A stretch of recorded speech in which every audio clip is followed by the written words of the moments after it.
ሰላም እንዴት ናችሁ? እንደምን ከርማችኋል?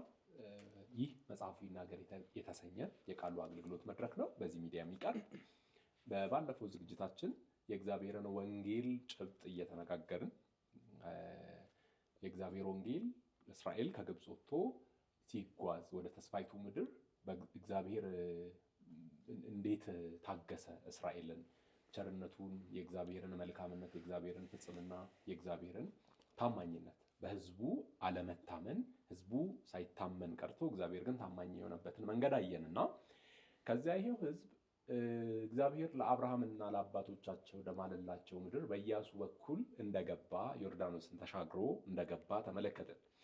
እግዚአብሔር ህዝቡን እንደተናገረው እንደ ተስፋ ቃሉ እግዚአብሔር ህዝቡን አሳረፈ። ከባርነት ጭቆና ነፃ ወጡ፣ ወደ ተስፋይቱ ምድር መጡ። አሁን እግዚአብሔር የሚባል አምላክ ካላቸው እግዚአብሔር አምላካቸው ሆነ። በመሰዊያ ተሰራ። አብርሃም ባመለከበት እስራኤል ለእግዚአብሔር መስዋዕት ማቅረብ ጀመረ። ረፍትን አገኙ። ዛሬ የምንመለከተው ይህንን ረፍት እንዴት ይዙት ይሆን የሚለውን ነው። ይህንን ረፍት በኢያሱ በኩል የተገኘውን ረፍት ወደ ተስፋይቱ ምድር እና ይህንን የተስፋውን ፉልፊልመንት ተስፋው የተፈጸመበትን ቦታ እዚያ እንዴት ይኖሩ ይሆን የሚለውን ዛሬ እንመለከታለን። ቴዲ እና ፋኑ ልክ እንደባለፈው አብረውኛሉ። ምን ሆነ የሚለውን ቴዲ እንቀጥላለን ማለት ነው። በኢያሱ በኩል ኢያሱ መጨረሻ ያለውን ተመልክተናል ባለፈው ዝግጅታችን። አምልኮን የመጨረሻ ቲም አድርገን ተመልክተናል። እንዴት ምን ተፈጠረ እንዴት ሆነ የሚለውን እንጀምር። ምናልባት ኢያሱን መጽሐፍ ስናስብ መሬት የሚለውን እስራኤል ወደ ተስፋይቱ ምድር ገባች የሚለውን እንይዛለን። መሳፍንት ስንመጣ ግን ብርሃን ሆኖ የተጠራው ህዝብ ተልእኮውን እንዲወጣ የተጠራው ህዝብ በተልእኮ መልክ አለመኖሩን የሚገልጥ መጽሐፍ ነው። ወይም የህዝቡን አለመታመን በደንብ የሚያሳይ መጽሐፍ ነው። ስለዚህ ምዕራፍ 1 ገና ሲጀምር የእስራኤል የመውደቋን ምክንያት ብርሃን ሰጥቶ ነው የሚጀምረው። እግዚአብሔር ያዘዛቸው ትእዛዝ ነበሩ። ከምድሩ እንዲያስወጣቸው እንዲያጠፋቸው የተገቡ ከነዓናውያን ይኖሩ ነበር። እስራኤል ግን ችላ አለች። ስለዚህ ያ የህመምና ከእግዚአብሔር ዘወሬ ማለት ምክንያት ሆኖ እናየዋለን። ስለዚህ ለእግዚአብሔር አለመታዘዛቸው ወደ ጥፋት ወደ ውድመት እግዚአብሔር ካሰበላቸው መልካም ነገር ይልቅ ወደ ክፋት እንዲያዘነብሉ አድርጓቸዋል። ከዚህ የተነሳ ደግሞ ተከታታይ ፍርዶችን ተከታታይ መከራዎችን ልትቆጣጠራቸው ልትገዛቸው የሚገቡ አሕዛብ በእስራኤል ላይ ሲሰለጥኑ እናያለን። እስራኤልም ወደ ልቧ ስትመለስ ስትጮህ እናያለን። እግዚአብሔርም ደግሞ ምህረት ሲያደርግ እናያለን። ስለዚህ ለእግዚአብሔር ታማኝ አልነበሩም። እግዚአብሔርን በማምለክ የእግዚአብሔርን ትእዛዝ በመፈጸም ታማኝ ስላልነበሩ እስራኤላውያን እንደ አሕዛብ ሆነው ብርሃን መሆን ሲያቅታቸው እንመለከታለን። መልካም ቴዳ፣ እንዲህ ብናስብስ አሁን ወደ ተስፋይቱ ምድር ገብተዋል። አባረው ነው ደግሞ ተስፋይቱ ምድር ውስጥ የሚኖሩት የሚያሳድዷቸው አሉና ለምን የነሱ ድርሻ ሆነ ብለን ማሰብ እንችል ይሆን? ለምን እግዚአብሔር ጠርጎ እነዚህን አሕዛብ ጨርሶ ሲሰጣቸው አትመለከቱም? እና ፉሊ የመሬትን ጉዳይ ስላነሳ ነው። የመሬት ጉዳይ ፉሊ የነሱ ሆኗል ማለት እንችላለን ወይስ ደግሞ መሬቱ የተያዘ ሆኖ የመውረስ ጉዳዩ ፕሮግሬሲቭ ሊሆን ነው? እዚህ ላይ ምን ታስባለህ? ምናልባት መመለስ ካለብኝ በዚህ ጥያቄ ላይ ሲወርሱም እነሱ ተዋግተው ነው የወረሱት።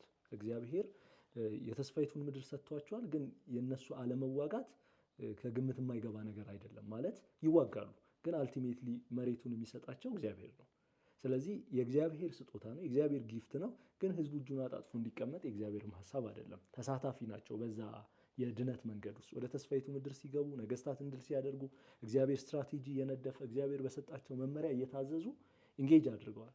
አሁንም በዚህ ስቶሪ ውስጥ ያኛው ነው የሚቀጥለው ማለት ነው። ስለዚህ ለእግዚአብሔር ትእዛዝ ለእግዚአብሔር ድምፅ ሰሚሲቭ ከመሆን ጋር ይያያዛል። ስለዚህ አልቲሜትሊ እነሱ ሲንቀሳቀሱ እግዚአብሔር ተስፋውን ይፈጽማል። ለምሳሌ እስራኤላውያን በምድረ በዳ ቢቀመጡ አንዋጋም እንፈራለን ብሎ እንደ ሰላዮቹ ወደኋላ ቢመለሱ የተስፋይቱ ምድር አያገኙም። እግዚአብሔርን ታምነው ከተንቀሳቀሱ ግን ጠላቶቻቸውን በእጆቻቸው አሳልፎ ይሰጣል። ስለዚህ እስራኤል ማስወጣት ትችላለች። ተሰጥቷታል ኃላፊነት። እግዚአብሔር ከእነርሱ ጋር አለ። ያንን መፈጸም የሚችሉበት ብርታት አለ። ስለዚህ መታዘዝ ነው ትልቁ ቁልፍ። ስለዚህ ትልቁ ቲም ብዬ የማስበው እስራኤል እግዚአብሔርን መታዘዝ አልመረጠችም አልፈለገችም የሚለው ነው። ቴንክ ዩ። ባለፈው ጊዜ ኢያሱ የሚል ስም ስንመለከት ደህንነት ከእግዚአብሔር ነው፣ እግዚአብሔር ራሱ ደህንነት ነው የሚለውን ስንመለከት ነበርና ይሄንን ደህንነት ወደዚህ ደህንነት መውረስ፣ ማረፍ፣ ማምለክ ወደ ራሱ እንግዲህ የእስራኤል ሕዝብ ፍልሰት ነው የተያያዘው ከጣዖት ምድር ከግብፅ እና ከአማልክቶቻቸው ከጣዖቶቻቸው አሁን ወደ ያህዌ ወደ አብርሃም አምላክ ነው የሚፈልሱት እና ወደዚህ ሲመጡ እንግዲህ እግዚአብሔር የሰራው እግዚአብሔር ራሱ ደህንነት የደህንነት አምላክ እንደሆነና ምንጩ እንደሆነ ባለፈው ተመልክተናልና እዚህ ደህንነት ውስጥ አብረው ነው እየሰሩ ያሉት የሚል ጭብጥ የሚያሳየን እንትን አለ ፋኒ። ምናልባት አሁን አንተ እንዳልከኝ ስለዚህ እነሱም መስራት አለባቸው የእነሱ ድርሻ አለ የሚለውን ከእግዚአብሔር ወንጌል ጭብጥ ከትልቁ ምስል ጋር እንዴት ያ አብረው ነው የሰሩት ስንል ያው አልቲሜት ድሉን የሚሰጠው ማን ነው የሚለው መታሰብ አለበት። አይ ቲንክ የሰዎች አይደለም በሰዎች እጅ ላይ ያረፈ አይደለም። ድሉ የእግዚአብሔር ነው። ግን ሰዎች ፓርቲሲፔት እንዲያደርጉ ይፈልጋል። ኦብቪየስሊ ያው ይሄ ሀሳብ ወደ በኋላም ወደ አዲስ ኪዳንም የራሱ የሆነ ኢምፕሊኬሽኖች ስላሉት ነው መጠንቀቅ አለብን ብዬ የማስበው ማለት ነው። በተለይ ድነትን በተመለከተ የሰዎች ሮል ምንድን ነው፣ የሰዎች ኃላፊነት ምንድን ነው የሚለውን ኢሹ ስለሚያነሳ ማለት ስለሚነካ፣ ግን እዚህ ላይ እኔ አንድ ሀሳብ መስጠት የምፈልገው በተለይ ወደ መሳፍንት መጽሐፍ እየገባን ስለሆነ የኢያሱ መጽሐፍ የሚደመደመው ቅድም ጥሩ ፖይንት ያነሳችሁት በአምልኮ ነው። አምልኮ ኖርማሊ ማለት እግዚአብሔር ሴንትራል መሆኑ ነው፣ ማዕከላዊ መሆኑ ነው አይደለ? እግዚአብሔር የህይወታቸው የእምነታቸው የሁሉ ነገራቸው ማዕከል መሆኑ ነው የሚያሳየው። ኢቭን ሴሎ እንኳን የሚባለው ቦታ እንደምታውቁት በእስራኤል ጂኦግራፊ እንኳን ማዕከል ላይ ያለ ነው። ስለዚህ መካከለኛውን ቦታ መምረጡ ያንን የሚያመለክት ነገር አለውና አሁንም ሲቀጥል ኢያሱ አረጀ፣ ሞተ። ለእስራኤልም የሰጠውና ያስተላለፈው የመጨረሻው ነገር እሱ ነው። እኔና ቤቴ እግዚአብሔርን እናመልካለን፣ እናንተም እግዚአብሔርን አምልኩት፣ የምታመልኩትን ምረጡ፣ የአሞራውያንን አማልክት እንዳታመልኩ ብሎ አስጠንቅቋቸው ነው የሞተው። ስለዚህ አሁን የሚቀጥለው ጄኔሬሽን እንዴት ነው የሚቀጥለው ነው። እግዚአብሔርን ሴንትራላይዝ ያደርጋል፣ የእግዚአብሔርን ሀሳብ ሴንትራላይዝ ያደርጋል፣ የእግዚአብሔርን ነገር ማዕከላዊ ያደርጋል የሚለው በጣም ሴንትራል ይሆናል ማለት ነው። እና ላልከው ነገር የእስራኤላውያን ፓርቲሲፔሽን ወደ ድል የሚመጣው አስሎንጋስ እስራኤላውያን ለእግዚአብሔር ከታዘዙ፣ እግዚአብሔርን ማዕከላዊ ካረጉ፣ ለእግዚአብሔር ምሪት ራሳቸውን ከሰጡ ድል የነሱ ይሆናል፣ ምንም ጥያቄ የለውም። ግን አሁን መሳፍንት ሲጀምር ገና እንደምናየው አይ ቲንክ እሱን እንቀጥላለን ብዬ አስባለሁ። ያ ከገቡ በኋላ የምናየው እግዚአብሔር ከነአናውያንን አስወጡ አላቸው፣ ሙሉ በሙሉ አስወጡ አላቸው። ታስታውሱ ከሆነ ሲጀምር በህብረት ነው የሚጀምረው። አንዱ ነገድ ለአንዱ ነገድ እየረዳ በአንድነት ነው የሚጀምሩት፣ እየተጠራሩ ማለት ነው። ጠላቶቻቸውን ሲያስወጡ እናያለን። ከዛ በኋላ ግን ሴትል ማድረግ ሲጀምሩ ኢንተርፕሬሽኖች ይጀመራሉ አይደለ? ይሄ እግዚአብሔር አስወጡ ያሏቸውን ሰዎች ባሪያ ወደ ማድረግ ይመጣሉ። አንዱ ችግር የነበረው እሱ ነው። በቀጥታ ምዕራፍ 1 ላይ የምናገኘው ቃል ነው። እግዚአብሔር አስወጡ፣ ወጥመድ ይሆኑባቸዋል፣ በኋላ እናንተኑ መልሰው እንዳታመልኩ ያደርጓቸዋል እያላቸው ኢንተርፕሬት አደረጉት። አይ ቲንክ እናንተም እዚህ ላይ የተወሰነ ሀሳብ ብትሰጡ ደስ ይለኛል። የዘፍጥረት 3ም ጋራ ሪሌት ስለሚያደርግ ማለት ነው። እግዚአብሔር ያለውን ነገር ኢንተርፕሬት ማድረግ መተርጎም።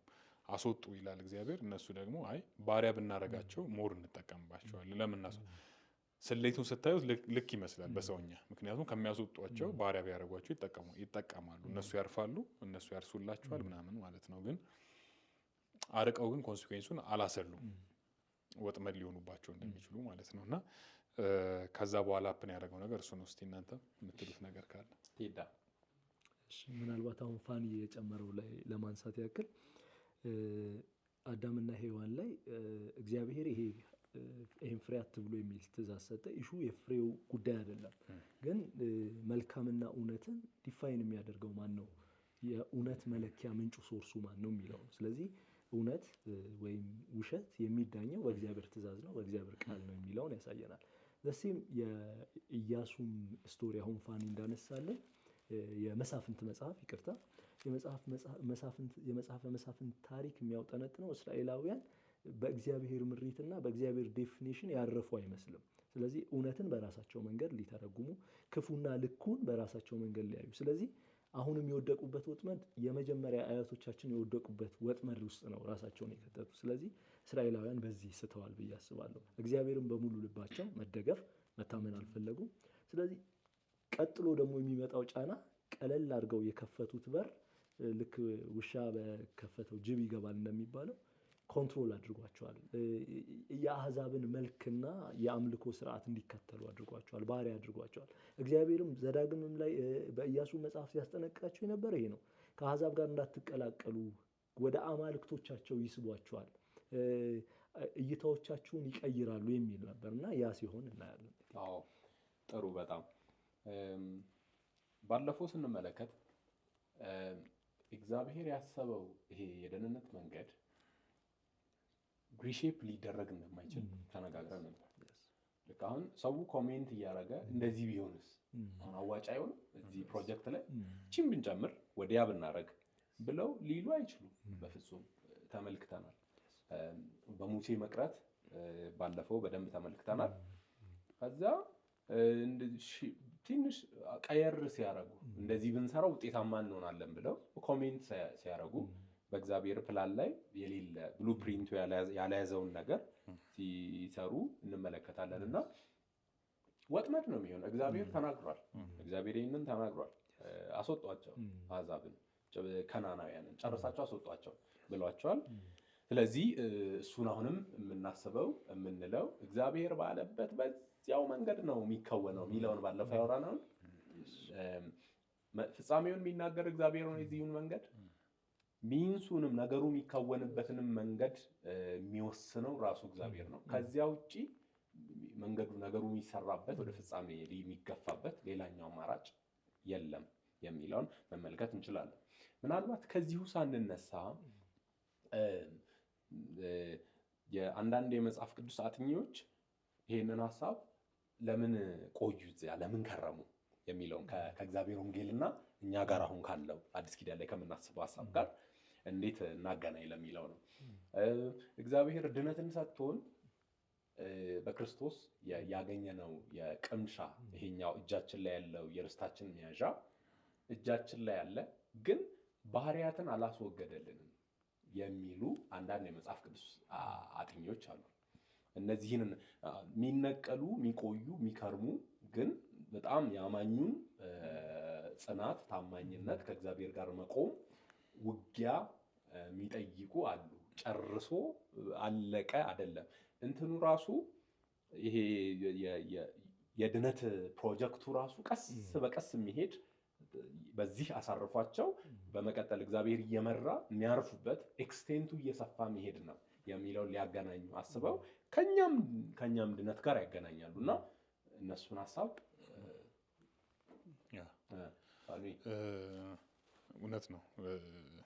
ብዙ ጊዜ አሁን ባለፈውም አንድ ሀሳብ አንስተን ነበረ የክርስቶስን የድነት ስራ በተመለከተ የነገረ መለኮት አስተማሪዎች 3 ፒ የሚሏቸው ነገሮች አሉ። ፔናሊቲ፣ ፓወር እና ፕሬዘንስ የኃጢአት ማለት ነው። እና የኃጢአት ኢየሱስ ክርስቶስ በመሸነፍ መንገድ ድል ያደረገው የኃጢአትን ኃይል ስንመለከት የኃጢአትን ዋጋ ከፍሏል።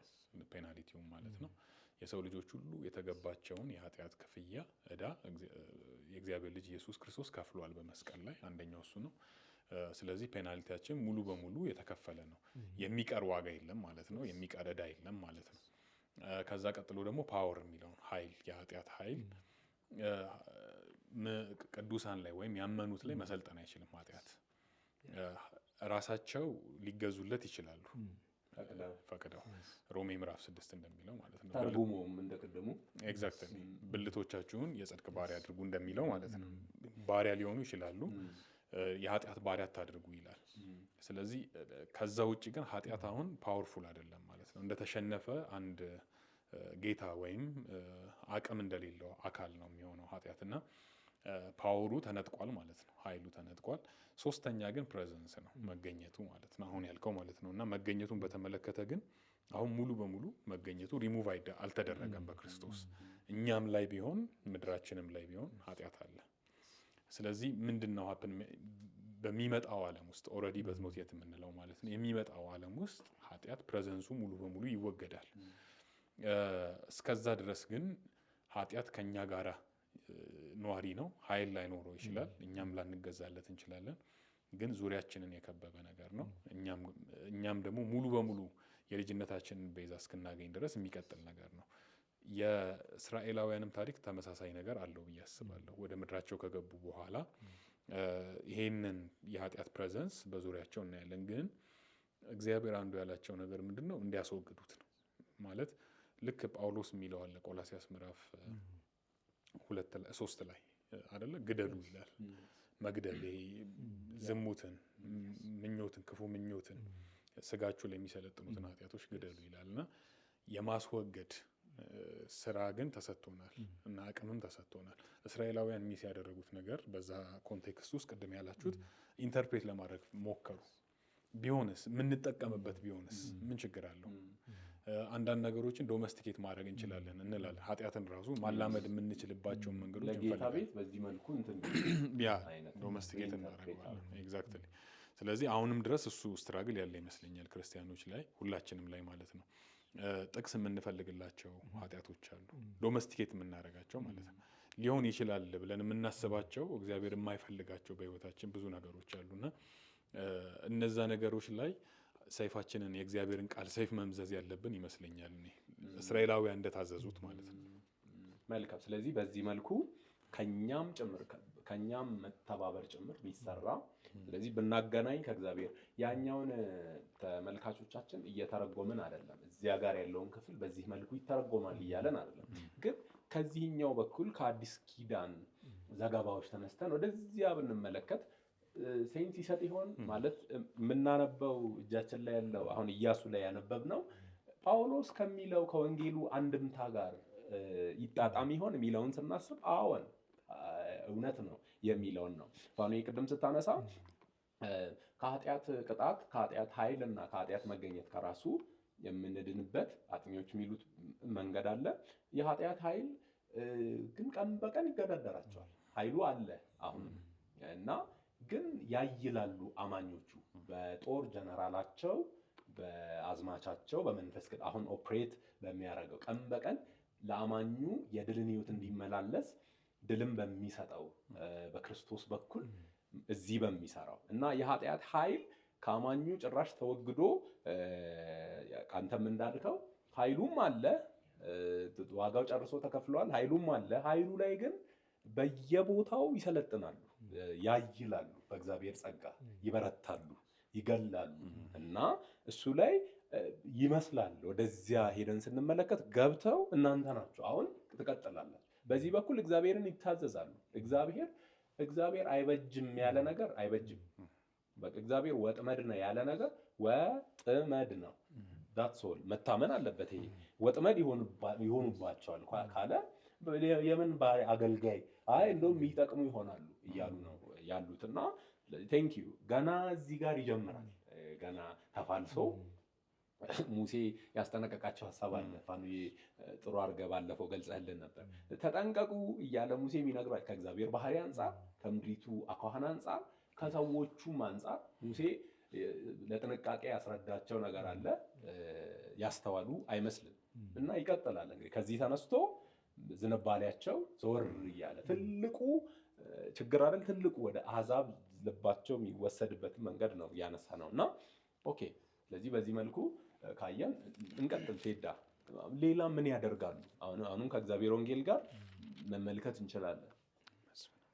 ምናልባት ሪሌት ላደርገው የምችለው ፖይንት ብዬ የማስበው ዲስኮንቲኒቲ ማንሳት ጥሩ ይመስለኛል። የመጀመሪያው ጄኔሬሽን ልቡ አልተገረዘም። ለእውነት ሙሉ በሙሉ ራሱን የሰጠ አይደለም። እግዚአብሔር ስለ ወደፊቱ ያስባል።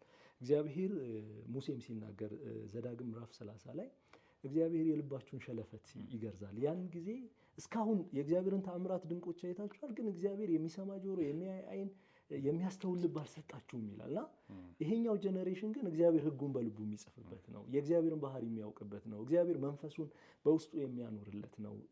ያኛው ጀነሬሽን ምናልባት በሙላት ያላገኘውን ወይም ያላየውን ፕሪቪሌጅ ይሄኛው ትውልድ የአዲሱ ኪዳን ሕዝብ አግኝቷል። ከእግዚአብሔር ሕዝብ ጋር መቆጠር ማለት ሕጉን ልቡን የሚለውጥበት ነው። ስለዚህ ምን ቅድመ ሁኔታ ይሰጠናል? መታዘዝ የልብ ለውጥ የሚከተል ነገር ነው። ምን እያልኩ ነው? ክርስቲያን ነኝ ድኛለሁ የሚል ሰው መታዘዝን ያስከትላል። ምክንያቱ ምንድን ነው ከተባለ እግዚአብሔር ለዛ የሚያስፈልገውን ሁሉ ሰጥቷል። አንደኛ እግዚአብሔር ከቅጣት ነፃ አውጥቶታል፣ ከኃጢአት ቅጣት ፋኒ በእግዚአብሔር ፊት ራይት ሆኗል ይሄ አማኝ። ከዛ ሁለተኛ ይሄ መሰረት ደግሞ ቀጣዩ የቅድስናን ህይወት ለመኖር እንዲታገል እንዲቀደስ እንዲያድግ አይኑን አብሮትለታል፣ ልቡን ከፍቶለታል። ስለዚህ ፖቴንሻል አለው። ስለዚህ ከኃጢአት ጋር ወዳጅ አይሆንም፣ ቢያንስ ጠላት ነው። የጠላትነት ስሜት አለውና ኢንተርቴና ድነት ደግሞ ከኃጢአት ጋር መኖርን በአንድነት የሚያካትት አይመስለኝም። ድነት ራሱ ከኃጢአት መዳን፣ መትረፍ፣ ማምለጥ ስለሆነ ስለዚህ በየዕለቱ እየተቀደሰ እግዚአብሔርን እየፈለገ እንዲኖር ያስገድደዋል።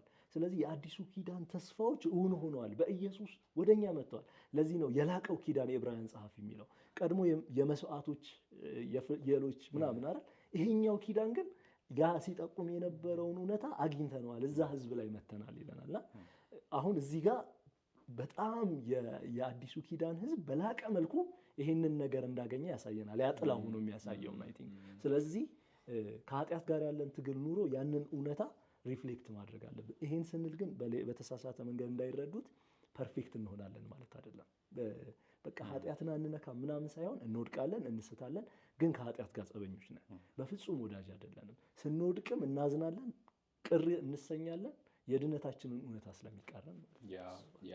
በሌላ መልኩ ደግሞ ኃጢአት የተባለው ነገር ራሱ ዲፋይን መደረግ አለበት። ምንድን ነው ኃጢአት? ከኃጢአት ጋር ብለን ስንል እሱ ሌላኛው በደንብ የምንመጣበት ወደፊት የምናየው ጭብጥም ጭምር ይመስለኛል።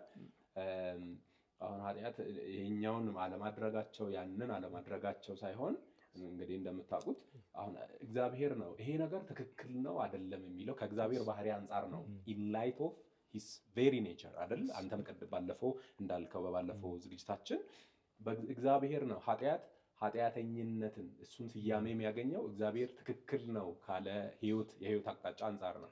ቀድም ላይ እንደተነሳው ሐሳብ አይደለ ትክክል አይደለም እያለ ነው እግዚአብሔር። ወጥመድ ይሆኑባቸዋል አውጧቸው እያለ ነው አለ። ከነሱ ጋር መተባበር እግዚአብሔር ስላለ ኃጢአት ነው። ከእግዚአብሔር ውጪ የሆነ መንገድ ነው አይደል እያሰብን ያለ ነው ፋሚሊ። ኦኬ። ስለዚህ እንግዲህ ምንድነው እያለን ያለ ነው ተመልካቾቻችን? እስራኤላውያን ወደ ተስፋይቱ ምድር ገብተው አርፈዋል። እግዚአብሔር ለአባቶቻቸው የማለላቸው ምድር ሰጥቷቸዋል። ረፍትም አግኝተዋል። በጣም ውብ የሚያምር ለምለም መሬት። እናም ደግሞ ወደ መሰዊያም ተመልሰዋል። በሴሎ አምልኮ ተጀምሯል። ለእግዚአብሔር መሰዋት ተጀምሯል። ግን አልቀጠሉም ነው፣ አልታመኑም። ልባቸው ከእግዚአብሔር ጋር እና ከዛ የተነሳ የተፈጠሩ ችግሮችን ነው አሁን የምንመለከተው። ችግሮችንና እግዚአብሔር ደግሞ ለመፍትሄ የሄደበትን መንገድ የዚህኛው የዛሬ ዝግጅታችን ዋና ሐሳብ እስራኤላውያን በምድረ በዳ ባለፈው አይተናል። አሁን እዚያ መሬቱ ላይ ሆነው ያምፁበታል። ከዚያ እግዚአብሔር መንገድ ደግሞ ይፈልጋል። እግዚአብሔር መንገድ ሲፈልግ ሊፈጽም ወደዚያ ሊመልስ የሰውን ልጅ ሌላ መንገድ ደግሞ እግዚአብሔር ሲያበጅ እንመለከታለንና ቀጣዮቹን ጉዞዎቻቸውን እንመልከት ፋሚሊ። እሺ መሳፍንት መጽሐፍ ላይ ምዕራፍ 2 ቁጥር 16 ላይ እስራኤላውያን የገቡበትን አዙሪት ይነግረናል ጸሐፊው። ከዚህ በኋላ ከምዕራፍ 2 በኋላ የምናየውን በዝርዝር የምናየውን ነገር ይነግረናል። እንደዚህ ይላል። እግዚአብሔርም መሳፍንትን አስነሳላቸው፣ ከሚማርኳቸውም እጅ አዳኗቸው። ሌሎች አማልክትን ተከትለው አመነዘሩ፣ ሰገዱላቸውም እንጂ መሳፍንቶቻቸውን አልሰሙም። አባቶቻቸውም የሄዱበት ከነበረው መንገድ ፈጥነው ፈቀቅ አሉ። አባቶቻቸው ለእግዚአብሔር ትእዛዝ እንደታዘዙ እንዲሁ አላደረጉም። እግዚአብሔርም መሳፍንትን ባስነሳላቸው ጊዜ እግዚአብሔር ከመስፍኑ ጋር ነበረ። እግዚአብሔርም ስለሚጋፏቸውና ስለሚያስጨንቋቸው በጩኸታቸው ያዝን ነበርና በመስፍኑ ዘመን ሁሉ ከጠላቶቻቸው እጅ አዳናቸው። ቁጥር 19 መስፍኑ ግን ከሞተ በኋላ ይመለሱ ነበር፣ ሌሎችንም አማልክት በመከተላቸው እነርሱንም በማምለካቸውና ለእነርሱም በመስገዳቸው አባቶቻቸው አድርገውት ከነበረ የከፋ ያደርጉ ነበረ። የእልህኝነታቸውንም መንገድና ስራቸውንም አልተውም ነበር። ይሄ እንግዲህ ከዚህ በኋላ የምናገኘው በሰመሪ ነው። አዙሪቱን ይነግረናል ማለት ነው አይደለ? እግዚአብሔርን ያሳዝናሉ። መጀመሪያ እግዚአብሔርን ይበድላሉ። ሲበድሉት አሕዛብ መጥተው ይገዟቸዋል አይደለ? ያስጨንቋቸዋል። ምድያም ሊሆን ይችላል፣ አሞናውያን ሊሆኑ ይችላሉ፣ ፍልስጤማውያን ሊሆኑ ይችላሉ። እዚህ መጽሐፍ ላይ የምናገኛቸው ማለት ነው። እነሱ መጥተው ሲያስጨንቋቸው ኢሚዲየትሊ ወደ እግዚአብሔር ይጮኻሉ። ወደ እግዚአብሔር ሲጮሁ መስፍን ያስነሳላቸዋል። መስፍኑን ለተወሰነ ጊዜ ይከተሉታል፣ እረፍት እስከሰጣቸው ጊዜ ድረስ። መስፍኑ ሲሞት ተመልሰው ወደ ኃጢአታቸው ይሄዳሉ። ኃጢአታቸው በነገራችን ላይ በዋናነት ጣዖት ማምለክ ነው አይደለ? ከኪዳኑ ዲቬት ማድረግ ነው። ስለዚህ ልክ መስፍኑ ሲሞት ተመልሰው ወደ ጣዖት አምልኳቸው ይሄዳሉ። ከእንደገና እግዚአብሔር ይቆጣል። ይሄ ፓተርን ይቀጥላል ማለት ነው እና አዙሪት ውስጥ ናቸው እስራኤላውያን ከዚህ በኋላ የሚሆኑት በመሳፍንት ውስጥ ማለት ነው። የሚነሱት መስፍኖች ደግሞ ለተወሰነም ጊዜ ሳልቬሽን የሚያመጡበት ምክንያት መንፈሳዊ ሰዎች አይደሉም። በዋናነት ነው መንፈሳዊያን ሰዎች ስላልሆኑም ነው ችግር የሚመጣው ማለት ነው። የሚመጡት ለምሳሌ ብዙ ናቸው አለ ናውድ ሴማገር እነ ጌዲዮን፣ ሳምሶን እና ባርቅ፣ ዮፍታሄ እነዚህ ሰዎች ናቸው እና የተወሰነ የኳሊቲ እናያለን። ግን ደግሞ አት ዘ ሴም ታይም ሙሉ በሙሉ የተሰጠና እግዚአብሔርን ማዕከል ያደረገ ልክ እንደነ ኢያሱ እንደነ ሙሴ እግዚአብሔርን ሴንትራላይዝ ያደረገ ህይወት ያላቸው ግን አይደሉም ነበረ። በዚህም ምክንያት እስራኤላውያን አዙሪቲ ውስጥ ተመላልሰው ሲወድቁ እናያለን። ኦኬ ቴንክ ዩ ፋኑዬ። ስለዚህ የመጽሐፍ ቅዱስ አጥኚዎችም እንደሚሉት ፋኑዬ በጣም ጥሩ አስቀምጠልናል። አሁን ወዴት ነው የምናየው ማለት ነው? ይሄ የመሳፍንት አዙሪት ወይም ደግሞ የመሳፍንት እሽክርክሪት አዙሪት የሚሉትን ያመጻሉ፣ እግዚአብሔር ያስነሳባቸዋል፣ ገዢዎችን እና ጨቋኞችን ይጮሃሉ፣ ከዚያ ደግሞ ነፃ ያወጣቸዋል፣ ከዚያ ተመልሰው ያመጻሉ። ይሄንን እዚያ ግብጽ ላይ እኮ ተመልክተን ነበር። የግብጽ መንግስት እዚያ ሆኖ በባርነት ከደረሰባቸው ጭቆናና በደል የተነሳ ወደ እግዚአብሔር ጮሁ። እግዚአብሔርም ሰማ፣ አደመጠ። እግዚአብሔርም ተመለከተ፣ ወረደ። ትልቁ መስፍን መለኮታዊ ነፃ አውጪ የተባለለት ያህዌ ይዟቸው የወጣው ህዝብ አሁንም መልሶ ራሱን ሊኖር ነው፣ ሊደግሞ ነው፣ እሱኑን ህይወት ሊኖር ነው። ቦታ እንጂ የቀየረው እስራኤል ልቡ የተቀየረ፣ ፓተርኑ የተቀየረ፣ አስተሳሰቡ የተቀየረ በጣም ነፃ የሚያወጣው የሆነ መንግስት መጣ ብሎ ግር ብሎ የወጣ ይመስላል እንጂ እግዚአብሔርን ከልቡ ያወቀው ከፕላኑ የተነሳ እግዚአብሔርን የሚከተል አይመስልም። እና እዚያ ጋር የተመለከትነው አለ፣ እዚህ የሚደገመው አለ። ቅድም ፋኑዬ እንዳነሳኸው ይህንን አዙሪት ነው ማለት ነው የምንመለከተው። አዙሪቱ ላይ የሚሆኑ ነገሮችን ቴዲ ጥቂት ብትለን ምናልባት አሁን ያለውንም ረሌቫንት ማየት እንችላለን። ምናልባት ቅድም ፋኒ ያለው ላይ ለመጨመር ነው። ቁጥር 19 ከጨረሰ በኋላ የእግዚአብሔር ቁጣ በእስራኤል ላይ ነደደ፣ እንዲህም አለ፣ ይህ ህዝብ ለአባቶቻቸው ያዘዝኩትን ቃል ኪዳን ስለተላለፉ ድምፄንም ስላልሰሙ፣ ምዕራፍ 2 ቁጥር 20 ነው እያነበብኩ ያለሁት። አባቶቻቸው እንደጠበቁ ይሄዱባት ዘንድ የእግዚአብሔርን መንገድ ይጠብቁ ወይ አይጠብቁ እንደሆነ እስራኤልን እፈትንባቸው ዘንድ ኢያሱ በሞተ ጊዜ ከተዋቸው አሕዛብ አንዱን ሰው እንኳን ከእንግዲህ ወዲህ ከፊታቸው አላወጣም።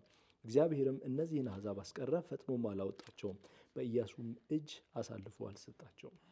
እና ይሄ ኮንቴክስት የሚነግረን ሙሴ ገና ዘዳግም ላይ ሲነግራቸው የነበረው ማስጠንቀቂያ እግዚአብሔርን እንዳትረሱ ምናምን የሚሉ ረስተዋል። ቁጥር 19 ቅድም ፋኒ ሲያነበው እግዚአብሔርን ይረሳሉ፣ እግዚአብሔር ይታደጋቸዋል። ከዛ እግዚአብሔርን ረስተው በጨለማ ጤናማ ባልሆነ ህይወት ውስጥ ይገባሉ። ከዛ እግዚአብሔር ይቆጣል። እና አንዱ የሚነግረን ነገር ለአሁኑ ኮንቴክስት ኃጢአት የእግዚአብሔርን ቁጣ ያነሳሳል የሚለው እውነት አሁን የወንጌላውያን አማኝ ኮንቴክስት ውስጥ አዲስ ኪዳን ይህን እውነታ ተገልጧል። ማለት የመጽሐፍ ቅዱሱ እግዚአብሔር ከኃጢአት ጋር ኮምፕሮማይዝ የሚያደርግ የሚያመቻምች ተደርጎ ኮንሲደር ይደረጋል። መጽሐፍ ቅዱስ ግን ያንን ሪጀክት ያደርገዋል። እግዚአብሔር ኃጢአትን ይጠላል፣ ደግሞ ልጆቹን ዲሲፕሊን ያደርጋል የሚለውን ሁልጊዜ ኃጢአት የእግዚአብሔርን ቁጣ አስከትሎ የሚዞር ነገር ነው። ስለዚህ ከፈለግን አንደኛ ቆሮንቶስ ምዕራፍ 11ን ካየን በጌታ እራት ላይ ሲሳለቁ የነበሩ ሰዎችን አንዳንዶች የሞቱት አንዳንዶች የታመሙት ከዚህ የተነሳ ነው ይላል ጳውሎስ። በጌታ እራት ላይ ሲሳለቁ ስለነበርና እግዚአብሔር የገዛ ሕዝቡን ዲሲፕሊን የሚያደርግ ኃጢአትን ደግሞ የሚጠላና በኃጢአት ላይ የሚቆጣ አምላክ መሆኑን አንድ እውነታ ይሰጠናል። ስለዚህ የእግዚአብሔር ባህሪ ካለን ኃጢአትን መጥላት አለብን። ከዛ ሌላው ግን የሚጭንብን ዲማንድ ደግሞ የእግዚአብሔር ሕዝብ እግዚአብሔር የሚያስቆጣውን ነገር በማድረግ መኖር የለበትም የሚል የኪዳኑ ሕዝብ ከዚህ የኪዳኑ ሕዝብ ከተሰጠው መመሪያና ኑሮ ውጭ አፈንግጦ መኖር የለበትም። ሙሴ ያንን የኪዳኑ እርግማን የኪዳኑ በረከት ነው አይደል ሰጥቷቸው ነበር። ዘዳግም ላይ የኪዳኑ እርግማን ምንድነው? ከታዘዙ እግዚአብሔርን ከጠበቁ እግዚአብሔር ይባርካቸዋል፣ እግዚአብሔር አብሯቸው ይሆናል፣ ጠላቶቻቸውን ይበትናል። አሁን ደግሞ የኪዳኑ እርግማን በእስራኤል ላይ እየፈሰሰ መሆኑን ያሳየናል። ስለዚህ በዚህ ኮንቴክስት ዋነኛ ጠላታቸው ከነዓናውያን አይደሉም፣ በዙሪያቸው ያሉ ህዝቦች አይደሉም፣ እግዚአብሔር ራሱ ነው የገዛ ህዝቡ ጠላት ሆኖ የሚንቀሳቀሰው። ምክንያቱም እነዛን ሰዎች እንዲያጠቋቸው አሳልፎ የሚሰጣቸው እግዚአብሔር ነው። ስለዚህ የእግዚአብሔር ህዝብ የእግዚአብሔርን ባህሪ ማወቅ አለበት። ኃጢአት የእግዚአብሔርን ቁጣ ያነሳሳል የሚለውን እውነት እንድናስብ ያደርገናል። በጣም ጥሩ። ስለዚህ እግዚአብሔር የህዝቡ ጠላት ሆኖ መሳፍንት ላይ ይታያል እንደሱ። አዎ። ሌላኛው ደግሞ ታወራለህ። ሌላኛው የእግዚአብሔርን ታማኝነት አሁንም እናያለን። እርግማን ልክ ይሄ ይሆናል አለ እግዚአብሔር። እንዲህ ከሆነ እንደዚህ ካልሆናችሁ ይሄ በእናንተ ይሆናል ያለው እየሆነ ነው። ፖዚቲቭሊም አለ ወደዚያም አለ ወደ ቀኝ ወደ ግራ እግዚአብሔር የተናገረው እየሆነ ነው። ስለዚህ እግዚአብሔር ታማኝ ነው። በዚህም ሲቀጣቸው ያለውን ነው እያደረገ ያለው። አሁን አይቶ እንዴ እያለ ያለውን ነው። ሌላኛው ፋኑዬ ሪፍሌክት ስታደርግ ቅድም ባነበብከው ክፍል ሁለት ነገሮች በጣም ጎልቶ ይታያሉ። ከእግዚአብሔር ጋር የገቡት ኪዳን እና የአባቶቻቸው መንገድ፣ ኪዳንና ኪዳኑ ወደ ፍጻሜ ሲገፋ ፑሽ ሲደረግ የሚካሄድበት መንገድ። እስራኤል ኪዳኑን በጣም ኢንተርቴን ያደርጋል፣ መንገዱን ግን የራሱ መንገድ ነው የሚመርጠው። እንዴትም ሊደርስ እንደሚችል ያስባል አይነትና ከእግዚአብሔር ጋር የገቡት ኪዳን እግዚአብሔር በመረጠው በዚያው መንገድ ምናልባትም አባቶቻቸው የሄዱበት መንገድ በዚያው መንገድ የሚሆን ነውና ስለዚህ አዙሪቱ ላይ ተጨማሪ የምትለው ነገር ካለ ቅድም መጀመሪያ ላይ ሲናገር የነበረውን ልመልስና አሁንም ችግሩ የአምልኮ ችግር ነው። ስቲል ማለት እግዚአብሔርን አሁንም ማዕከላዊ የማድረግ ችግር ነው ብዬ አስባለሁ። ተመላልሶ የሚመጣ የአምልኮ ስትል አምልኮ ስል ይሄ ወደ አምልኮ ይመጣለታል። አይ ነው አምልኮ ማለት በጣም ዲፋይን መደረግ ያለባቸው ሀሳቦች ናቸው አይደል? አሊጀንስ ማለት ነው። ለእግዚአብሔር የተገዛ ህይወት ማለት ነው። ሴንትራሊቲን በደንብ እያነሳ ነበር ቅድምና ለእግዚአብሔር የተገዛ ህይወት ወይም እግዚአብሔር ዲክቴት የሚያደርገው ህይወት ማለት እግዚአብሔር የሚመራው ህይወት ማለት ነውና እንጂ ፕሮግራም አይደለም። ስለዚህ ምንድነው የምናየው በእስራኤላውያን ውስጥ መሳፍንትን ስናጠና አንዱ የምናየው ነገር እነዚህ ሰዎች ሲጀምሩ የነበረው ዩኒቲ የነበረው ሃርመኒ መተባበራቸው እንደ ኔሽን ራሱ አይደንቲፋይ መደረጋቸው ቀጣይነቱ የተመሰረተው በእግዚአብሔር ማዕከላዊነት ላይ ነው እና በጣም የሚገርመኝ እኔ መሳፍንትን ሳነብ ሁሌ እግዚአብሔር ከህይወታቸው ከአምልኳቸው ዋናነቱ ሲጠፋ እርስ በርሳቸው ራሱ መፈረካከስ ይጀምራሉ። እስራኤላውያን አይታችሁ ከሆነ ብዙ አልቀጠሉም። መሳፍንቱ እየመጡ ማዳናቸው ምናምን ብቻ ሳይሆን አንድ ታሪክ አለ። የቢንያም ታሪክ ኦልሞስት ኤክስቲንክት ሆኖ ነበር የቢንያም ነገድ። ታስታውሱ ከሆነ ያቺ ልጅ የተደፈረችበትና ሰውነቷ ተቆራርጦ በእስራኤል ምድር እንደዚህ አይነት አልተፈጸመም ተብሎ አጠቃላይ 10ሩ ነገድ የቢንያምን ለማጥፋት ወጥቶ ነበር እና ሽማግሌዎች ነቅተው ነው የቆመው። ማለት ኦልሞስት በቃ ቢንያም የሚባለው ነገር ኤክስቲንክት ሆኖ ነበር እና እዚህ ውስጥ ያስገባቸው ነገር ምንድን ነው ያውታቸዋል። ማለት አሁን ያለ እግዚአብሔር የሚጠበቅ ዩኒቲ የለም። አሁን አንዱ ችግር በወንጌላውያንም ዘንድ የሚታየኝ እግዚአብሔር ማዕከላዊ ያልሆነበት የእግዚአብሔር እውነተኛ ትምህርት ማዕከላዊ ባልሆነበት ሁኔታ አንድነት የሚባለው ነገር ውሸት ነው፣ ሊመጣ አይችልም። ጳውሎስም የሚለው የእግዚአብሔርን ልጅ በማወቅ ወደሚገኝ አንድነት ነው። ስለዚህ ሴንትራላይዝድ ካልሆነ የእግዚአብሔር እውነት እግዚአብሔርን ማወቅ እግዚአብሔርን ማምለክ የምንለው ነገር ፎልስ የሆነ ህብረት ልንፈጥር እንችላለን፣ አንድነት ልንፈጥር እንችላለን። ቀጣይነት ግን አይኖረውም፣ የሚፈረካከስ ነው እና ሆልድ የሚያደርገን የሚይዘን ነገር ዩኒቲያችን የተመሰረተበት እና እውነተኛ አንድነት የምንለው ነገር ሆልድ የሚደረገው እግዚአብሔር ማዕከል እስከሆነ ድረስ ብቻ ነው ብዬ አስባለሁ። እና በእነዚህ ሰዎች ታሪክ ውስጥ አንዱ የምናየው አዙሪት ውስጥ መውደቃቸው ብቻ ሳይሆን ይህ አዙሪት በኋላ ላይ የሚፈጥርባቸው አንዱ ኮንሲኩዌንስ እርስ በርሳቸው መፈረካከስ ነው። አንድ ነገር እስኪጠፋ ድረስ የመድረስ አደጋ ውስጥ ወድቀው ነው የሚያልቀው ታሪኩ መሳፍንት መጽሐፍ ማለት ነው።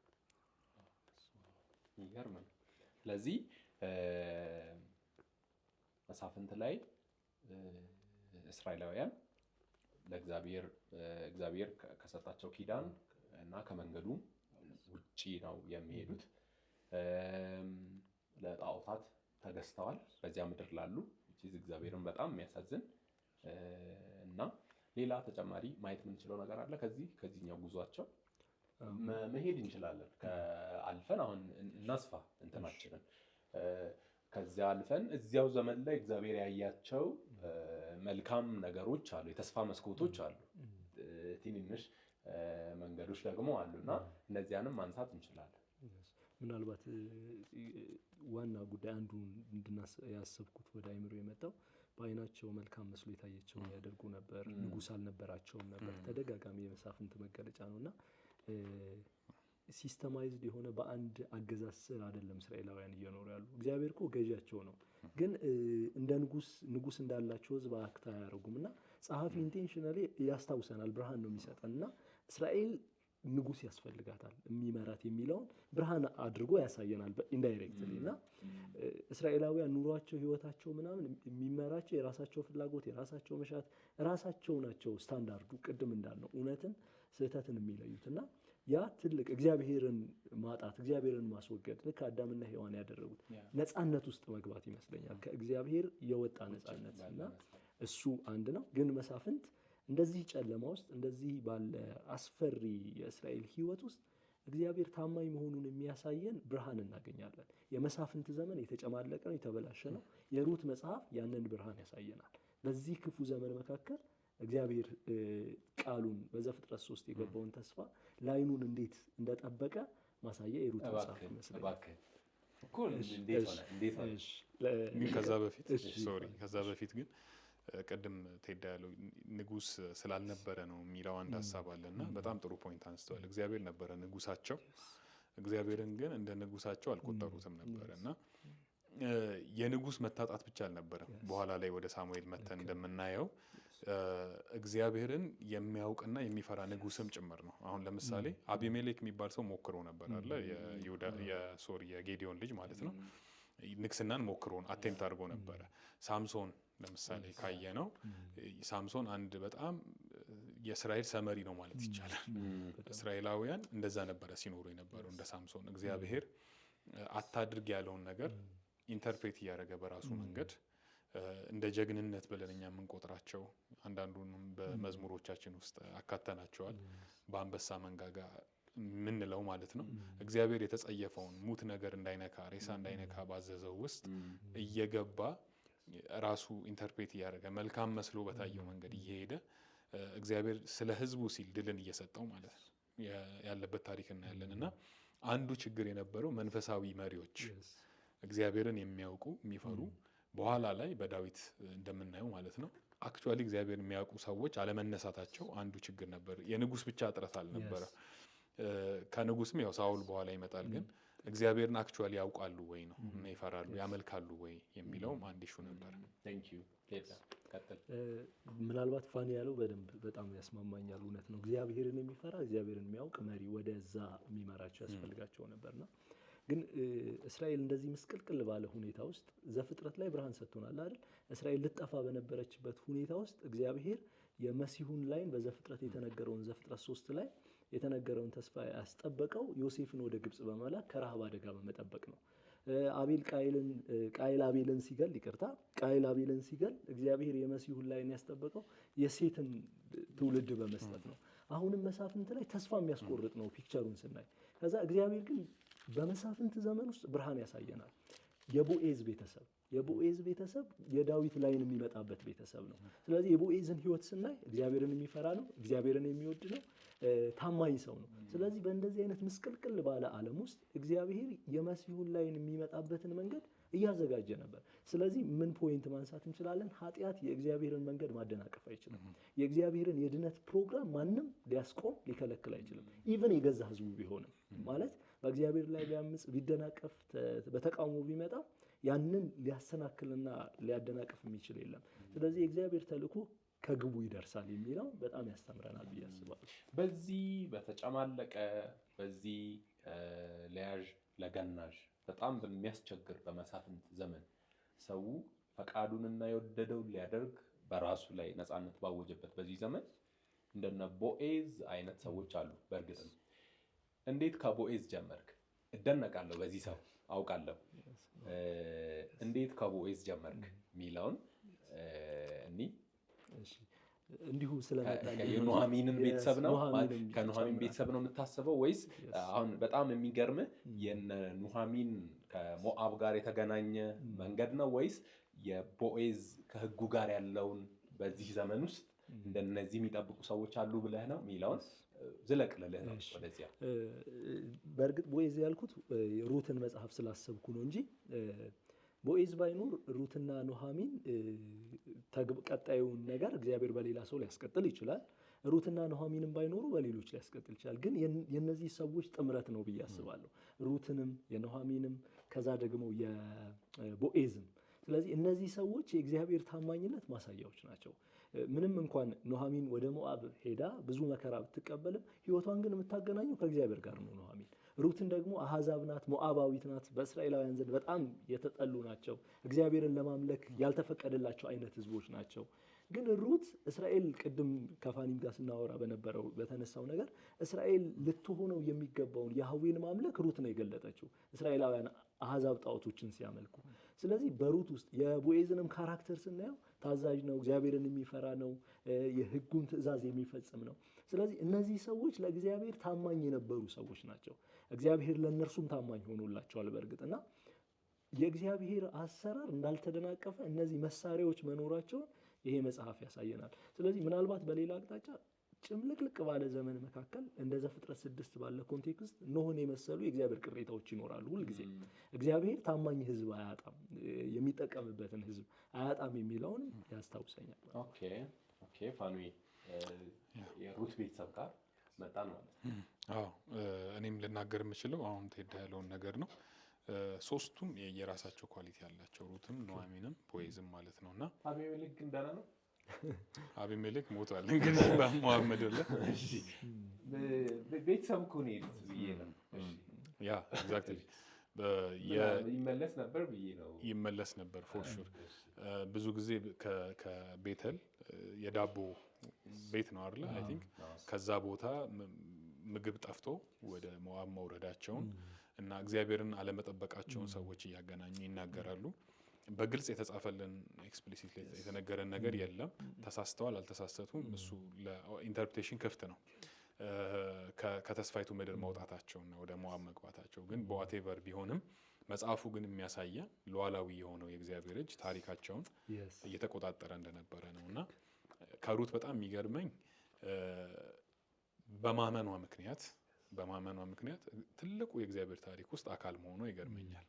ሞአባዊት ሆና ማለት ነው እና ሞአባዊት አሕዛብ ሆና ማለት ነው። ይሄ አንዱ ተስፋችን ቅድም ቴዳ እንዳለው በኢየሱስ ክርስቶስ አሕዛብ ተስፋ እንዳላቸው በዚህ ትልቁ መስመር ውስጥ አሕዛብ ኢንክሉድድ ሊሆኑ እግዚአብሔር ተስፋ እንደሰጣቸው አመላካች ነው። በጥንቱ ዘመን ገና በነሩት ዘመን እግዚአብሔር ሞአባዊ ሴት መቀላቀሉ ይህንን አንድ የሚያሳየን ነው ብዬ አስባለሁ። እና አምላክሽ አምላኬ ነው የሚለው ኮንፌሽን አዋጅ ለዛ ዘመን ሰው በጣም ከባድ ነው። ምክንያቱም የእስራኤል አምላክ ፌቨራይት የሆነ አምላክ አይደለም በዘመኑ በጥንታዊው ዓለም ውስጥ ማለት ነው። ምክንያቱም ብዙ ህግ የሚሰጥ ነው፣ 600 ምናምን ህጎች ያሉበት ነው። በጣም ስትሪክት ነው፣ ቅዱስ ነው፣ የሚቀድስ ነው እና የራሱ ብዙ ስርዓቶች ያሉት አምላክ ነው። ኮምፔርድ ቱ የአሕዛብ አማልክት ደግሞ ኢሞራል ናቸው። እንደፈለጋችሁ ብትሆኑ ምንም አይመስላቸውም። የሚጠብቁትን የመስዋዕት ስርዓት እስከጠበቃችሁ ምግባቸውን እስከሰጣችኋቸው ድረስ ማለት ነው። እና ለዚህ አይነት ኮሚትመንት ራሷን መስጠቷ ሩት በኑኃሚን ህይወት ውስጥ ያየችው ያህዌ አለ ብዬ አስባለሁ። የተረዳችው እግዚአብሔር አለ። ዝም ብላ አይመስለኝም ያንን ኮንፌሽን የመሰረተችው እና አንዳንድ ጊዜ ክርስትናም ላይ እሱ ይመስለኛል አይደል? ሰዎች በህይወታችን ውስጥ ለሚያዩት እግዚአብሔር ነው የሚማረኩት ብዬ አስባለሁ። ወንጌልም ደግሞ እሱ ነው ከንግግር በላይና ኑኃሚን ወደ ምድሯም ተመልሳ ስለ እግዚአብሔር ያላት አንደርስታንዲንግ አልተቀየረም አይደል? ሁሉን ቻዩ እግዚአብሔር አስመረረኝ እና ስለ እግዚአብሔር ያላት እይታ በጣም የሚያስደንቅ፣ የእግዚአብሔርን ነገር ዲዘርን የምታደርግበት መንገድ በጣም የሚያስደንቅ። መሯት እዛ ሄዳ እግዚአብሔር ሁሉን ይችላል ሪፖርት ስታደርግ ሁሉን የሚችል አምላክ አስመርሮኛል እና ለምን ኑኃሚን ትብያለሽ? ኤግዛክትሊ። እና ደግሞ የእግዚአብሔርን መንገድ ትሬስ የማድረግ አቅም አላት። ትዝ ይላችሁ ከሆነ ቦዔዝ ጋር ሩት ከተገናኘች በኋላ መታ ስትነግራት ሰምቲንግ እግዚአብሔር እየሰራ እንደሆነ ገባት።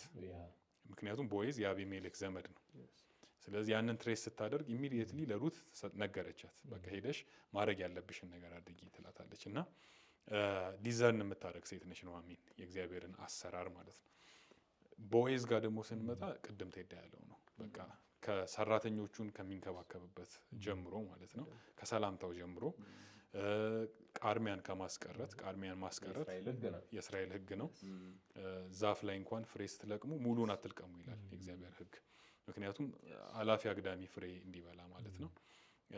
ያንን የሚከተል ነው። ከዛ በኋላ ደግሞ የቅርብ ዘመድ ለሩት ለአቢሜሌክ የቅርብ ዘመድ ካለ ዳግም 25 ላይ በተሰጠው ትእዛዝ መሰረት እሱ ነው መቅደም ያለበት። እድል ይሰጣል።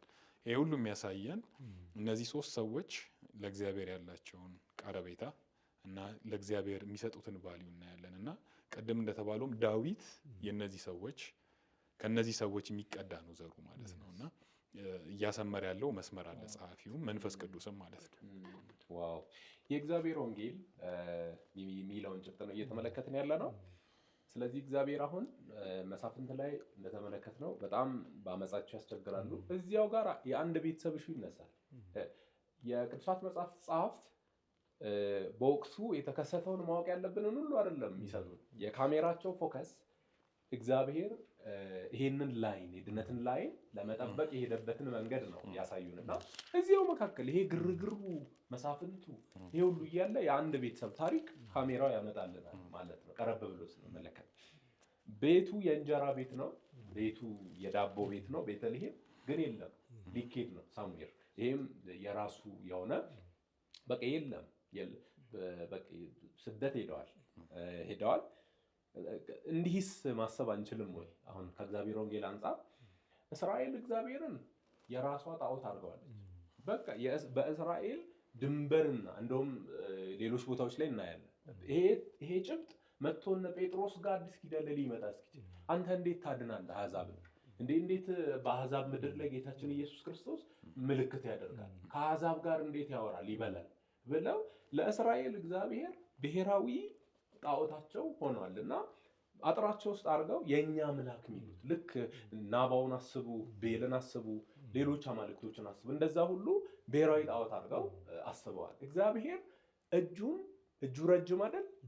በዚህኛው ፕላን ለአብርሃም የተናገረው አለ በአንተ በኩል የምድርን አሕዛብ የሚለው እስራኤል ቻናል ሆና የተመረጠችው ባለፈው እንደተመለከትነው በእነርሱ በኩል አሁን በእነ አቤሜሌክ በኩል የሞዓብን ምድር እግዚአብሔር እዚያ ሄዶ አሕዛብን ያመጣል። ይሄንን ሲያደርግ አንድም እግዚአብሔር ሉዓላዊ ነው። የድነትን ፕሮግራም የሚሰራው ራሱ እግዚአብሔር ነው። ይሄዳል። አንድ ተናጋሪ እንዳለው እግዚአብሔር ለምነትን ከለም የማምጣት ግዴታ የለበትም። አንፈርታይል ከሆነ ግራውንድ ፈርቲሊቲ እግዚአብሔር ያበቅላል። እና ልክ በጣዖት ምድር እጅግ በጣም ክፉ በሆነ ለእስራኤል የጎን ውጋት በሚመስል ምድር በሞዓብ ምድር እግዚአብሔር እጁን ዘርግቶ ይሄንን ሕዝብ ሲመራ እንመለከት። ከዚያ ሄዶ አንዲት ሩት የምትባል ሴት ከመስፍኖቹ ታሪክ ጋር ስትመለከቱ የሩት ታሪክ አይገጥምም አይደለ? ፋሚሊ ከመሳፍንቱ በዚያ ላይ ነው ብላችሁ ብትሉ በጣም ፓወርፉል አይደለችም። ግን የወሰነችው ውሳኔ በጣም የሚገርም ነውና ወደዚህ አሁን ባለን ጥቂት ደቂቃ ከሩት ላይን በኩል የመጣውን እባካችሁ ወደዛ እንምጣና ቶሎ እንቋጫለን። ስለዚህ በዚያ ቤተሰብ በኩል እግዚአብሔር ንጉስ ይፈለግ ነበር። ንጉስ አለ ፍንጭ አለ መሳፍንት ላይ የምንመለከተውና እግዚአብሔራዊ ንጉስ ማለት ነው። እግዚአብሔራዊ የእግዚአብሔር ወኪል የሆነ ከእግዚአብሔር ወስዶ የሚገዛ መመሪያ እየወሰደ የሚገዛ ያስፈልግ ነበርና ለዚያ ሩት እንዴት ሆነች የሚለው እንግዲህ አሁን መሳፍንት ዘመን ይቀጥላል። አሁን ታሪኩ ማለት ነው ባክግራውንዱ እንደቀጠለ ነው። መጽሐፉ ሳሙኤል ተብሎ ቢቀጥልም ዘመኑ ግን ቀጥሏል። የመሳፍንት ዘመን ማለት ነው አልተቀየረም። ገና እግዚአብሔር እንደ ልቤ የሚለው ንጉስ እስኪመጣ ድረስ ይሄ ትርምስ እንደቀጠለ ነው እና እንዲያውም አይ ቲንክ የጸሐፊዎቹ የሚነግሩን ክላይማክሱን ነው ማለት አሁን ዳዊት እንዴት ተወለደ፣ ምን አይነት ዘር አለው የሚለውን ነግረውናል። በጣም የተባረከ ዘር ነው ያለው ዳዊት። እሴይ፣ ኢዮቤድ፣ ከዛ ቦዔዝ በጣም የተባረከ ላይን ነው። እግዚአብሔር የሚፈራ ዘር ነው። ግን እስራኤል ምን ትመስል ነበረ ነው በዛ ጊዜ በዛ ሰሞን ምን ይመስል ነበር? በተለይ አንደኛ ሳሙኤል መጽሐፍ ሲጀምር የነበረበትን ኮንቴክስት ካየን በሴሎ የነበረው የአምልኮ ስርዓት ወደ አሕዛብ የጣዖት አምልኮ ስርዓት ተቀይሮ ነበረ እና እግዚአብሔርን ልክ እንደ አንድ ቅድም እንዳልከው ናሽናል ጣዖት ተወስዶ ከዛ ያለፈ ሞራል የሆነ ኢቲክስ የሚጠይቅ ወይም ስርዓትና ቅዱስ የሆነ ሕግ የሰጠ አምላክ አይመስልም። ይህንን ደግሞ በደንብ የሚያሳዩን የኤሊ ልጆች ናቸው፣ አፍኒንና ፊንሐስ። በዛው በሴሎ በመሳፍንት ዘመን ማለት ነው ይደረግ የነበረውን ነገር ጸሐፊው ሲነግረን ትዝ ይላቸዋል። ሁለት በተለይ ትልልቅ ስህተቶችን ይሰሩ ነበር አፍኒንና ፊንሐስ። በመሰዊያው ቦታ ላይ አንደኛ የእግዚአብሔርን ክብር ይሻማሉ። ለእግዚአብሔር ብቻ የተገባውን በሕጉ ላይ የተሰጠውን ለእግዚአብሔር የሚገባውን ስብ የሚጨሰውን መሰዊያው ላይ ማለት ነው እሱን በንቀትና አሮጋንት በሆነ መንገድ ነው ሁሉ ነጥቀው የሚወስዱት። ከነሱ በላይ ህዝቡ ይሟገት ነበር። ህዝቡ እግዚአብሔርን ያውቅ ነበር የተሻለ። ይሄ እኮ ለእግዚአብሔር የሚገባ ነው ይላል። እነሱ ግን አምጣ ተብለዋል ምናምን ብለው ይወስዳሉ። እና አንደኛ እሱ ነው። ሁለተኛ ደግሞ በዛ ከሚያገለግሉ ሴቶች ጋር ያመነዝሩ ነበር።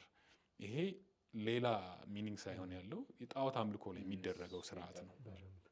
ስለዚህ እግዚአብሔር የተረሳበት በግልጽ ጸሐፊውም እንደሚነግረን የእግዚአብሔር ቃል ብርቅ የነበረበት ሀሳቡ የማይታወቅበት ማለት ነው። እግዚአብሔር ምንድን ነው በዚህ ጊዜ የሚፈልገው የሚለው ነገር ብርቅ የነበረበት ዘመን ነበረ እና በዚህ ኮንቴክስት ውስጥ ነው እንግዲህ ቀጥሎ የምናያቸው እነ ሳሙኤል እነ ዳዊት የሚመጡት ማለት ነው።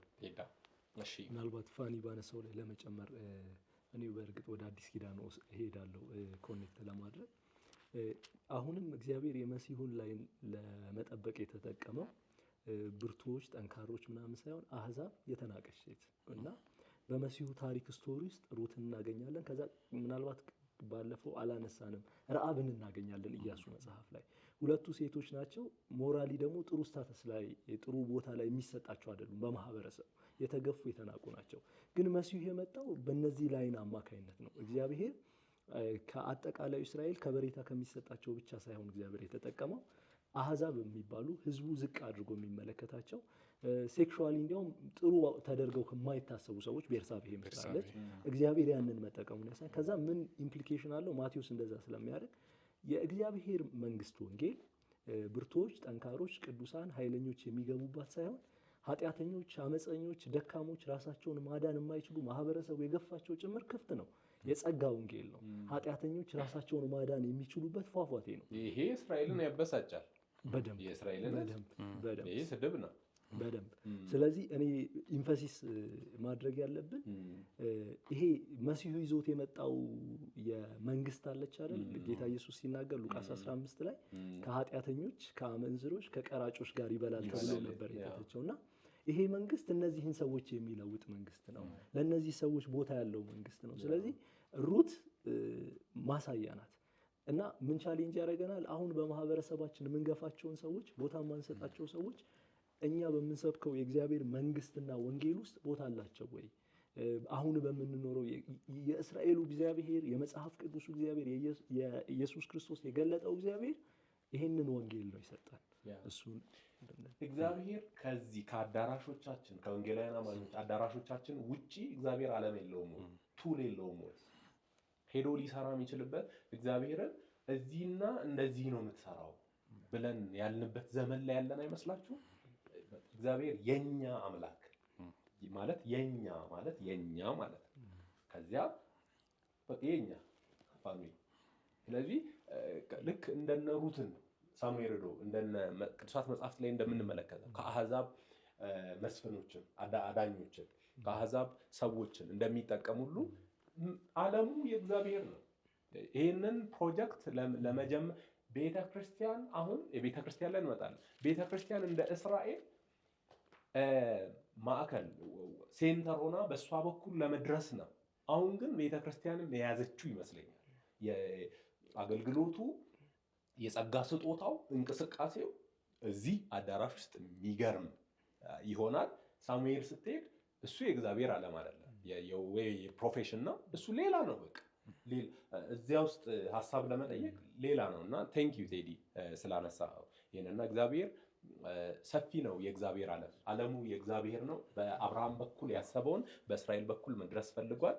ይሄንኑን ደግሞ በእነዚህ በድኩማን ግራ በገባቸው ሰዎች እግዚአብሔር ስራውን ቀጥሏል።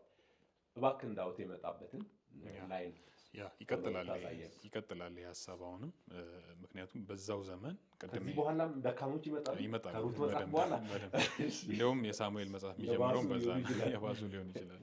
የሚጀምረውም በዛ ቲም ነው አይደል? የሐና ጸሎት የምናውቀው በጣም ፌመስ የሆነው የሐና ጸሎት ይህንን በደንብ አድርጎ ቁጭ ያደርግልናልና አይ ቲንክ የመጽሐፍ ቅዱስ አስተማሪዎችም የሚሉት ሐና ልክ እንደ ብሉ ፕሪንት ነው የሰጠችው ዝማሬዋ ከዚህ በኋላ ለሚመጣው የሳሙኤል ታሪክ አክቹዋሊ ይሄ ነው የሚፈጸመው። እግዚአብሔር ድሆችን ያጠግባል፣ ከፍ ከፍ ያደርጋል፣ ከፍ ያሉትን ደግሞ ያዋርዳል እና ይሄ ቲም ይቀጥላል። ምክንያቱም የዳዊትንም አመጣጥ እናውቃለን እንዴት እንደመጣ ኢቨን ከዳዊት በፊት እንኳን ያለው ሳኦል እንዴት እንደመጣ እናውቃለን እና የእግዚአብሔር ይሄ ሪትሚክ ይሆናል ከዚህ በኋላ ማለት ነው። በደካሞች እግዚአብሔር ይቀጥላል የሚሰራውን ነገር የሚለው ሀሳብ ማለት ነው። ስለዚህ መጽሐፍ ቅዱስ አስተማሪዎች አንድ የሚያነሱትን ነገር ብዬ እንትን ወደ እናንተ ላስተላልፍ ማለት መሳፍንት ዘመን ላይ ምጥ ውስጥ የነበረችው ሰው በማጣት ሐና ብቻ አልነበረችም፣ እስራኤልም ነች ይላሉ እና እስራኤልም መካን ነበረች፣ ሰው አጣ ነበረ። እግዚአብሔርን የሚሰማ ማለት ነው፣ እግዚአብሔርን የሚያደምጥ ሰው አጣ ነበር እና የሐና ጸሎት የእስራኤል ጸሎት ነው ኖርማሊ እና እግዚአብሔርም ያንን ሊያሳይ ፈልጎ ነው። ሐና የተከለከለችበት ምክንያት ግሬተር ለሆነ ፐርፐዝ ነው፣ ለትልቅ ዓላማ ነው። ስለዚህ በፍናናና በሐና መካከል የነበረውን ነገር እናውቃለን ሁላችንም። ሐና ግን እግዚአብሔር ማዕፀኗን ከፈተላት። ሳሙኤል እግዚአብሔር ሰማኝ ነው አይ ቲንክ ነው ተለመነኝ እንደማለት ነው። እግዚአብሔር ሳሙኤልን ይሰጣታል። ሳሙኤል ከዚህ በኋላ ለሚመጣው የእግዚአብሔር ታሪክ ልክ እንደ ምንድን ነው የሚባለው ቀያሽ ነው ኦልሞስት ማለት ይሄ መስመር ያስያዘ ሰው ነው የሚሆነው ሳሙኤል ማለት ነው። ማለት የእግዚአብሔርን ፈቃድ በመፈጸም ውስጥ እንደ ንጉስም እንደ ካህንም እንደ ነቢይም በመሆን የተለያዩ ሮሎችን በመጫወት የእስራኤልን ታሪክ የእግዚአብሔርን ታሪክ በመፈጸም በመስራት ውስጥ ኪ የሆነ ሮል ይኖረዋል እና የሐና ጸሎት የእስራኤል ጸሎት ነበረ። ባትጸልየውም እስራኤል ማለት ነው። ግን እግዚአብሔር ለእስራኤል ነው መልስ የሰጠው ለሐና ብቻ ሳይሆን ማለት ነው። ዋው ቴንክ ዩ። ስለዚህ በተለይም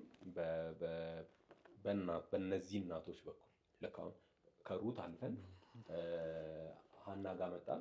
አንድ ቤተሰብ አንድ ምትጸልይ አንድ ቤት አይደለም ይመጣላችሁ የአንድ ፋሚሊ አይነት እና እግዚአብሔር እንዴት እየመራ እንደሆነ ይሄንን ታሪኩን እንዴት እየመራ እንደሆነ መመልከት እንችላለን።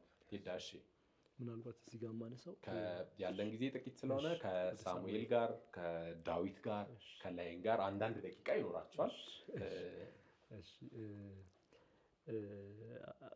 በአንድ ደቂቃ እያሰብኩ እንትን ነው ሳሙኤል ሽግግር ነው ያደረገው። ንጉሳዊ አመራር መንገዱን እያመቻቸ ነበር። ከዛ የምናየው ሳኦልን እናያለን። እግዚአብሔር የመሳፍንትን አይነት ባህሪ ያለው ራሱን ለእግዚአብሔር ያልሰጠ ሳኦልን እናያለን። ዳዊት ሲመጣ ግን ከሳኦል የተለየ ይሆናል። ራሱን ለእግዚአብሔር የሰጠ ነው። ድካሞች አሉበት፣ መሳሳቶችን ይፈጽማል። ግን መጀመሪያ የንግስናው ማዕከል ያደረገው አምልኮተ እግዚአብሔር ነው። በቃ እስራኤል እንደ ሕዝብ እግዚአብሔር እንድታመልክ ነው ጋይድ ያደረገው። መዘምራንን የሚያቋቁመው ዳዊት ነው። ስለዚህ በእስራኤል ታሪክ ውስጥ እስራኤል እንደ ሕዝብ ከነሙሴ በኋላ በደንብ በስርዓት ያመለከችበት ዘመን ምንም እንኳን በነ ሳሙኤል ምናምን ብናይም ታቦቱ በስነ ስርዓት ማዕከላዊ ሆኖ የምናየው በዳዊት ነው። ስለዚህ ዳዊት የሚመጣውን መሲህ በተወሰነ መልኩ ያሳየናል በደንብ። በሳሙኤል መጽሐፍ ውስጥ የምናየው አካሄድ አሁን ቴዳ እንዳለው እስራኤል እግዚአብሔርን እንደ ጣዖት ትሪት ያደረገችበት ዘመን ነው። አፍኒንና ፊናስን ቅድም እንዳየ ነው ማለት ነው። ስለዚህ ምዕራፍ 4 ላይ አንደኛ ሳሙኤል መጽሐፍ ላይ የእግዚአብሔር ታቦት ይማረካል የሚለው ትክክለኛ ቃል አይደለም ኖርማሊ። ምክንያቱም ራሱ እግዚአብሔር ነው የሚሄደው ወደ ፍልስጤም ምድር ተማርኮ አይደለም። እና ምክንያቱም ትሪት ሊያደርጉት የፈለጉት እስራኤላውያን እንደፈለጉ ኖሩና ጭንቅ ሲይዛቸው ፍልስጤማውያን መጥተው ሲያስጨንቋቸው በቃ ታቦቱ ይምጣሉ። ታስታውሱ ከሆነና ታቦቱ ሲመጣ መጀመሪያ የሞተባቸው 4000 ሰው ነበር። በኋላ 30000 ሰው ሞተባቸውና ይሄ በዚሁ ይቀጥላል። የእግዚአብሔር ታቦት ተማርኮ ሳኦል ይመጣል ወደ ንግስና። ሳኦል እግዚአብሔርን የማያውቅ እግዚአብሔርንም የማይሰማ እግዚአብሔርን የማይፈልግ ሰው ነበረ እና በጣም ሪሊጂየስ ሰው ነው። መንፈሳዊ ሰው አይደለም፣ ሃይማኖተኛ ግን ሰው ነው። መካወን ያለባቸውን ነገሮች ሊፈጽም ይችላል፣ መስዋዕቱ ምናምን፣ ግን እግዚአብሔርን አይሰማም። እግዚአብሔርን እንደበደለ የሚሰማው ልብ የለውም። ከእግዚአብሔር ጋር የተነካካ ልብ የለውም ሳኦል። ስናሳጠረው ባጭሩ ስንገልጸው ሃይማኖተኛ አይነት ሰው ነው። ሪሊጂየስ ቃሎችን የሚያውቅ ሪሊጂየስ ስርዓቶችን የሚያውቅ ግን እግዚአብሔርን የማያውቅ ሰው ነው። ስለዚህ ካንተ ለተሻለ የምትል ቃል አለች። ሰው እግዚአብሔር መንግስትን ሰጥቷል ይላል። ስለዚህ በዚህ ሴታፕ እግዚአብሔርን የሚያውቅ የእግዚአብሔርን ፈቃድ የሚጠይቅ እና ደግሞ የእግዚአብሔርን ማዕከላዊነት ያረጋገጠ ማለት ነው። ልክ ሁለተኛ ሳሙኤል ምዕራፍ 5 እና 6 ላይ እንደምናየው ታቦቱን ከሄደበት ምድር መልሶ ማዕከላዊ አድርጎ ንግስናውን የሚያጸና እግዚአብሔርን የሚያውቅ ንጉስ ይመጣል ማለት ነው። ዳዊት ከዛ በኋላ ለሚመጣው ሁሉ ምሳሌና ምልክት ሆኖ ይቀራል ማለት ነው። በጣም ጥሩ። ይህንን ጭብጥ የዳዊትን በሚመለከት በቀጣይ ዝግጅታችን በደንብ ሪፍሌክት እናደርጋለን፣ እናሰላሰላለን አብረን። ተመልካቾቻችን ዛሬ የተመለከትነው በዚህኛው ዝግጅታችን እስራኤላውያን ወደ ተስፋይቱ ምድር ገቡ። ከገቡ በኋላ አልበጀም፣ ከእግዚአብሔር ጋር በሰላም አልኖሩም። ከእግዚአብሔር ጋር የነበራቸውን ኪዳን፣ የእግዚአብሔርን መንገድ፣ የአባቶቻቸውን መንገድ አላስተዋሉም፣ ረሱ፣ አልፈለጉም በዚያ መሄድ። በራሳቸው መንገድ የእግዚአብሔርን ፕሮጀክት ለመምራት ፈለጉ። ስለዚህ ውድቀት ገጠማቸው። እግዚአብሔር አዳናቸው፣ አልሆነም ቀጥሎ። ከዚያ አንድ ቤተሰብ ደግሞ እንመለከታለን። እዚያ ውስጥ በመሳፍንት ዘመን አንድ ቤተሰብ እንመለከታለን። ይሄ ግዙፉ ሉዓላዊው ኃያሉ ትልቁ እግዚአብሔር አንድም ቤተሰብ ተጠቅሞ ሲሰራ ማለት ነው። ልክ በመሲሁ ላይ እንደተመለከትነው አንድ ደካማ ምንም የማይችል የሚመስል ሰው መሲሁን ተጠቅሞ እንደሰራ ሁሉ ምንም እዚህ ግባ ማይባል ጉዳዩ የቤተሰብ ታሪክ ይመስላል። የሐናና የፍናና የህልቃና የፋሚሊ ኢሹ ነው የሚመስለው።